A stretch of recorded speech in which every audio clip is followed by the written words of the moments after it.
বন্দ্যোপাধ্যায় ভয়টা পাচ্ছেন কেন?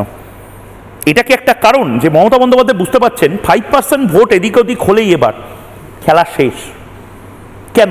ফুল ফ্রেমে আমি একবার দেখাবো এই 5% গল্পটা কি। কৌস্তব, তোমার থেকেও প্রতিক্রিয়া নেব। এই 5% গল্পটা এটা অত্যন্ত গুরুত্বপূর্ণ এবং ভালো করে দেখুন, ভালো করে দেখুন। এই 5% এদিক ওদিক হওয়ার যে সমস্যাটা, 5% ভোটেই খেলা শেষ।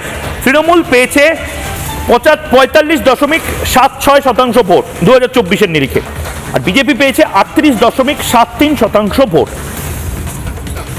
5% ভোট যদি তৃণমূল কংগ্রেসের কমে আর 5% ভোট যদি বেড়ে যায়, 43 আর 40, অর্থাৎ কি দাঁড়ালো? তৃণমূল কংগ্রেস, আবারও বলছি, তৃণমূল কংগ্রেস 2024-এর নিরিখে যে ভোট পার্সেন্টেজ পেয়েছে সেই ভোট পার্সেন্টেজ 40 থেকে 41%-এর যে জায়গাটা, এই আবারও ভালো করে দেখুন, 45% তৃণমূল কংগ্রেস পেয়েছে, এটা 2024-এর নিরিখে, আর বিজেপি পেয়েছে মোটামুটি 39% ভোট।